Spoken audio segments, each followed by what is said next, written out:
a scorching July morning in Florida, the blazing sun poured down on the roads leading to Tampa International Airport. People assumed it would be just another ordinary day, where flights departed as usual and reunions and farewells unfolded like countless times before. Yet amid that seemingly peaceful setting, a horrifying discovery shook the entire city. The body of a young woman was found in a deserted service area, less than half a mile from the runway, a place almost no one ever went. She lay there, silent, as if she had simply paused to rest in the sweltering heat, only to never wake again. When her identity was revealed, social media erupted.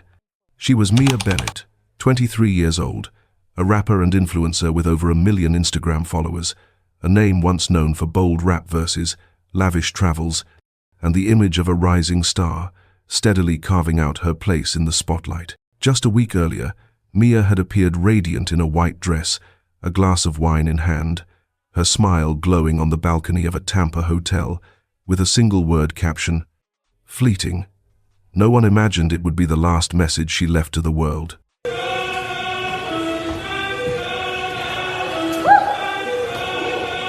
Yeah, mommy! Oh, the hair flip. Sexy mama. Mama, follow me outside.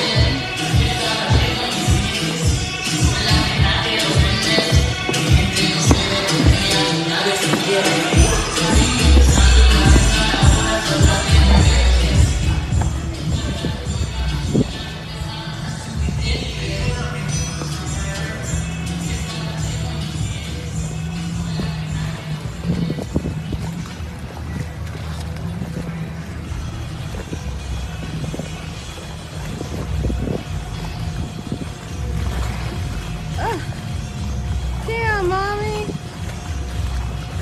The final 20 hours before Mia was found remain a haunting void.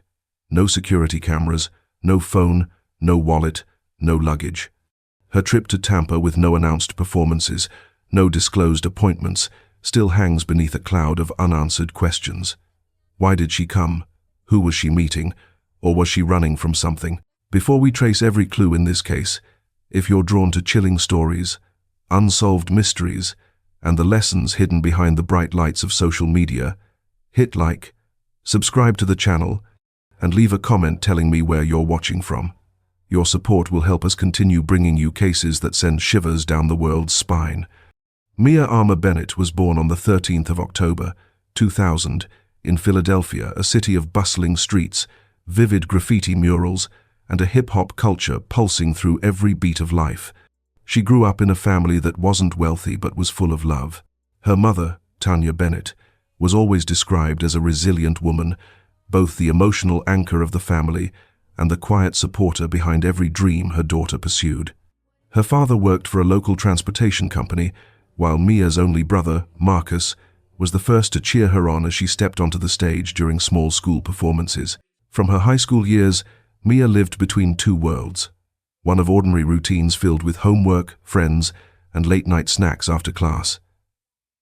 And another, where she held up an old phone, recording her very first videos for Instagram. At 15, Mia adopted the stage name Petty Levels, a name she once explained carried a touch of humor, a bit of rebellion, and the uncompromising bluntness of youth.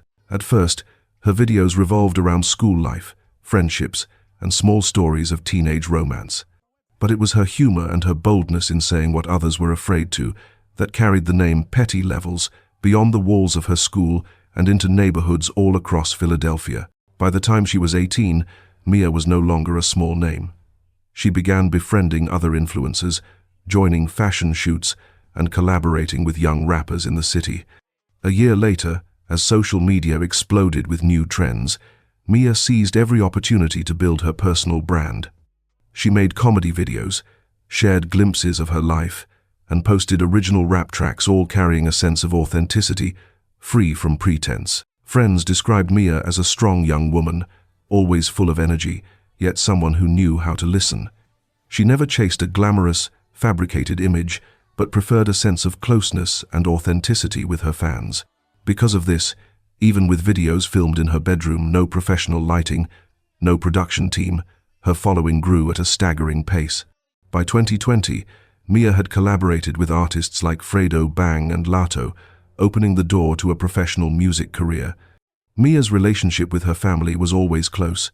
She often posted photos with her mother and brother, sharing everyday moments like cozy family dinners or short trips back home. Family was the place she returned to whenever the stage lights and the glare of social media grew too bright. However, the more famous Mia became, the more new faces appeared in her life. Friends from the entertainment world, music producers, entrepreneurs seeking collaborations. And it was from here that her life gradually turned down a different path, where the spotlight and the shadows began to intertwine. For someone with over 1 million followers like Mia Bennett, every post, every photo was scrutinized closely. Fans were used to seeing a cheerful, bold young woman who often shared funny videos or spontaneous rap clips full of personal style. Yet, just weeks before the tragedy, people began noticing subtle but undeniable changes in the way Mia presented herself to the public. On the 5th of July, 2024, Mia posted a series of photos from a recording studio in Philadelphia. She wrote, "Cooking up something special for y'all. Summer anthem loading." At the time, no one realized it would be one of her last posts, expressing genuine excitement about music, the very thing that had propelled her name to new heights. 3 days later, she appeared at Philadelphia International Airport, boarding a flight to Tampa, Florida, but never revealed the purpose of her trip. No scheduled performances, no fan meetups. Everything was completely silent. During her days in Tampa, Mia continued posting photos from a luxury hotel evenings by the pool, cocktails glowing under soft lights. But her presence began to fade. From someone who posted almost daily, Mia started to grow unusually quiet.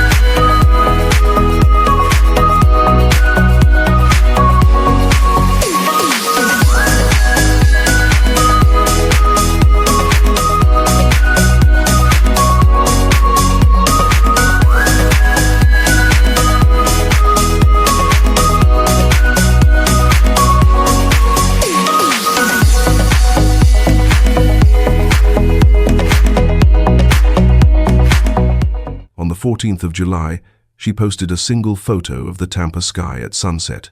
No caption, no context.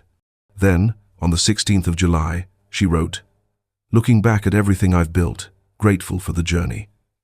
The message moved many fans who believed she was simply reflecting on her career. But just 2 days later, everything fell into a chilling silence. On the 17th of July, her final photo appeared. Mia stood on the hotel balcony in a white dress, the evening sun casting shadows across her face, half in light, half in shade. Beneath the image, just a single word: fleeting. At the time, no one realized that this brief caption was the quiet prelude to an irreversible tragedy. When talking about the Mia Bennett case, no one can ignore the final hours before she vanished. It was during this stretch of time that countless theories, rumors, and debates began to take root and have never truly stopped. On the 18th of July, 2024, staff at the hotel where Mia had been staying confirmed that she checked out around 10 a.m. She was alone, carrying no large luggage, just a small crossbody bag slung over her shoulder. She ordered a rideshare directly to Tampa International Airport. The driver later told police that Mia remained silent throughout the ride. No phone calls, no texts, just staring out the window, as if lost in her own thoughts. The app's GPS data showed her destination as the airport's main terminal. This only strengthened the assumption that Mia was preparing to leave Tampa, either to return to Philadelphia or travel to another city. But just a few hours later, all traces of her suddenly stopped. There was no flight information under the name Mia Bennett. No airport cameras captured her checking in, passing through security, or boarding any plane. Even more strange, on the night of the 17th of July, just hours after her final post with the word fleeting, Mia made a phone call to her mother in Philadelphia. The call lasted less than 2 minutes. To this day, the contents of that conversation remain undisclosed. Her family has stayed silent, and police have not released details, only stating that the call data has been collected as part of the investigation. From 11 a.m. on the 18th of July to 7:30 the next morning, when Mia's body was found less than half a mile from the airport, everything seemed to vanish off the map. No witnesses reported seeing her leave the main terminal. No security cameras captured any movement. Her phone, wallet, and identification, everything was gone. It was this window of time that fueled growing suspicion. Some believed Mia left the airport willingly to meet someone unknown. Others speculated she had been lured to a different location, and many were convinced something happened to her right there at the airport, but somehow every trace had been wiped clean. When news broke that Mia's luggage and phone couldn't be found, social media exploded with theories. Some claimed she had deliberately disappeared to start a new life. Others believed she had fallen victim to some kind of conspiracy. But all of it remained speculation. Police found no concrete evidence to support any of the theories.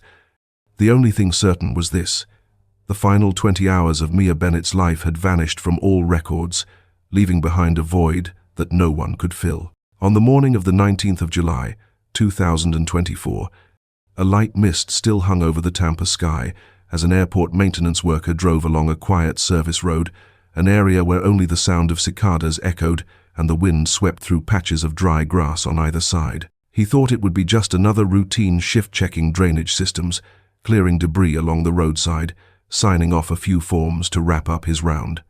But everything changed when his vehicle slowed near a cluster of bushes by a drainage ditch, less than half a mile from the terminal. At first, he assumed it was a homeless person sleeping, an image not uncommon near major airports. He called out a few times but got no response. A sense of unease made him step out of the vehicle, and only when he got closer did he discover the chilling truth. A young woman lay on her side, motionless, early sunlight casting a pale glow on her lifeless skin. There were no signs of life, no sound at all, except the wind hissing through a nearby chain-link fence. He called 911 immediately. Within minutes, the first police cruiser arrived, its red and blue lights flickering across small puddles left behind by the previous night's rain. The area was quickly sealed off with yellow crime scene tape stretched across the entrance. Emergency medical personnel confirmed that the victim had already passed away before they arrived. When investigator Maria Sanchez, who would later lead the case, stepped out of her vehicle, the scene before her was haunting. A young body, no visible blood, no signs of a struggle. The victim wore a white dress, her sandals still intact, hair tousled by the morning breeze. No purse, no phone, no identification. The forensics team arrived an hour later. They documented the scene meticulously, taking photographs, measuring distances, searching for foreign objects on the dry ground. But everything felt too clean, too undisturbed for a homicide. No strange footprints, no broken pieces, no drag marks. The young woman lay there as if she had simply collapsed and never woken up again. The victim's identity was confirmed by noon that same day, when her fingerprints matched a passport record. She was Mia Bennett, a rapper and influencer with over 1 million followers on Instagram. The news spread like wildfire.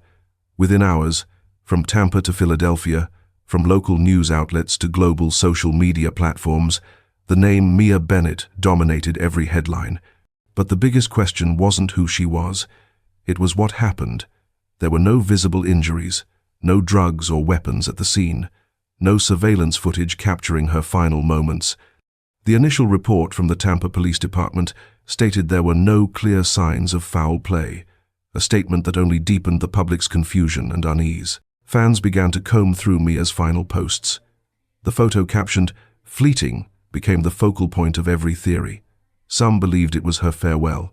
Others were convinced she had gotten into trouble with someone in Tampa. Theories spread like wildfire, ranging from a secret relationship to rivalries in the entertainment world, but police confirmed none of them. The 20-hour gap between the moment Mia left the airport and when her body was discovered became a haunting void. Who met her during that time? Where did she go? And why did it all end in a desolate spot under the searing Florida sun? As Mia's body was taken in for autopsy, the entire city of Tampa seemed to fall under a thick fog of suspicion and unease. Someone out there knew what had happened, but that person remained silent. The moment Mia Bennett's identity was confirmed, social media erupted. Within hours, news of her death flooded every corner of the internet, from local Tampa outlets to national news channels. Thousands of comments poured in beneath her final Instagram post, where the word fleeting now echoed like a haunting farewell, a message too brief, too cryptic, and perhaps too real. Mia's family in Philadelphia received the devastating news through a phone call from the Tampa Police Department. Her mother, Tanya Bennett, at first believed it had to be a mistake. She had seen her daughter fight through hardships, watched her command stages in front of hundreds. Never had she imagined a day would come when she'd be told Mia was gone. So suddenly, so inexplicably, just hours later, the family released a brief statement. "We are deeply saddened by Mia's passing. She was the light of our family and of millions of fans. We ask that everyone please respect our privacy as we navigate this unimaginable grief." Meanwhile, the Tampa Police Department immediately launched an investigation. They reviewed surveillance footage around the airport, interviewed hotel staff, the rideshare driver who dropped Mia at the main terminal, and anyone who may have interacted with her in the final 24 hours. Yet, not a single clue revealed anything out of the ordinary. The phone, the one item that could potentially answer so many questions, was still missing. No luggage, no wallet, no passport. Everything seemed to have vanished along with the final 20 mysterious hours of Mia's life. Police stated they were awaiting the results of the autopsy and toxicology tests, but warned that it could take several weeks for full results to come in. The online community wasn't willing to wait weeks. Within a single night, countless theories flooded the internet. Some believed it was a targeted attack, others whispered about a conspiracy involving the music industry. There were even those who claimed Mia had left a cryptic message before choosing to vanish. None of these theories were backed by evidence. No suspects had been named. No clear narrative had been established. But that didn't stop the stories from spreading, stories that moved far faster and far louder than anything released by the authorities. And for her fans, grief turned into movement. They organized online vigils, lit up timelines with the hashtag #JusticeForMia, and began sharing her old songs, freestyle videos, and the vibrant, funny moments that had once made them fall in love with her spirit.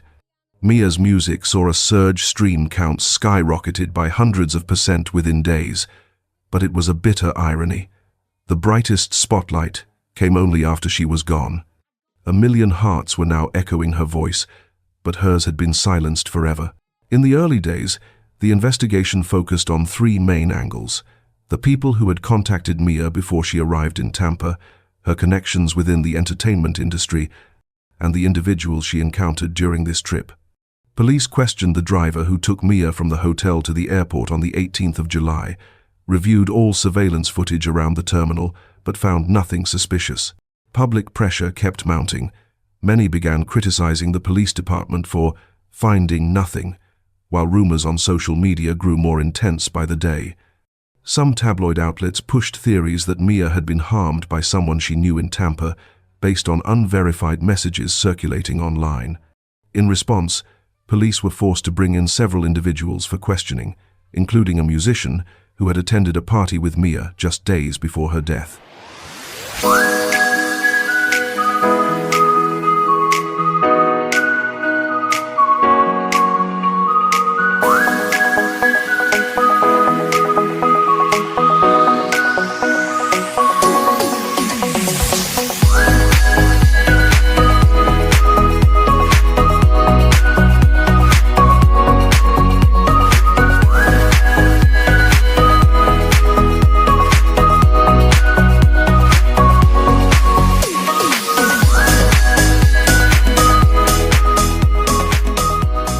But the turning point came when the forensics lab released the toxicology results.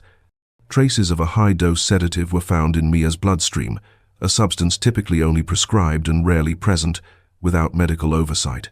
This revelation immediately shifted the direction of the investigation. Mia's death was no longer categorized as undetermined. It was now potentially linked to foul play. Police returned to the hotel where Mia had stayed, this time reviewing every security camera and cross-checking the guest registry during her stay. That's when they discovered a man who had appeared at the front desk around the same time Mia was checking out. At first, he hadn't drawn any suspicion, he wasn't seen with her, and his behavior didn't raise alarms. But a deeper look into his credit card activity revealed something chilling. He had rented a vehicle just hours before Mia was last seen. Tracing the GPS data from the rented vehicle, investigators discovered that it had been in the vicinity of the service road where Mia's body was found.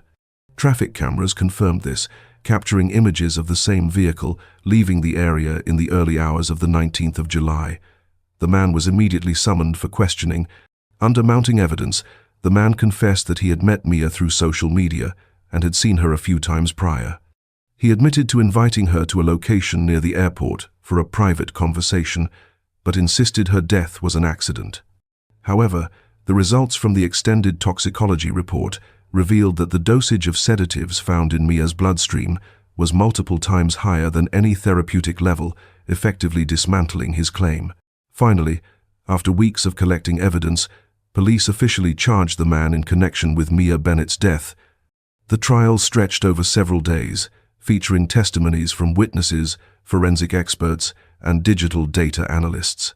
The jury found him directly responsible for Mia's death, and a life sentence was handed down, bringing a somber end to the long, haunting chapter for her family and the millions who loved her. When the final verdict was delivered, no one in Mia's family felt it was a victory, because even though justice had spoken, the vibrant 2-3-year-old girl, so full of energy and dreams, would never return.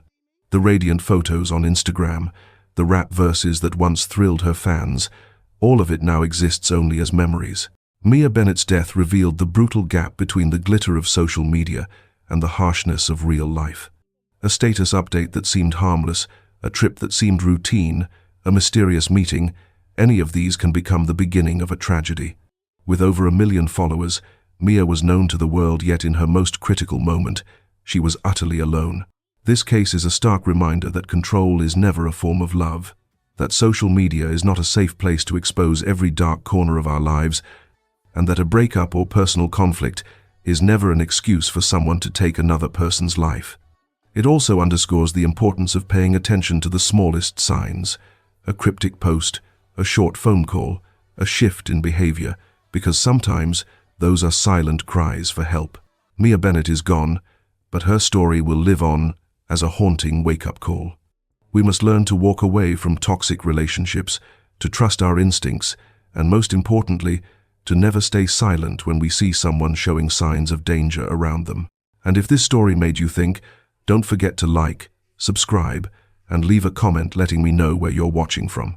Your support helps us continue bringing you haunting cases that also carry powerful lessons for all of us.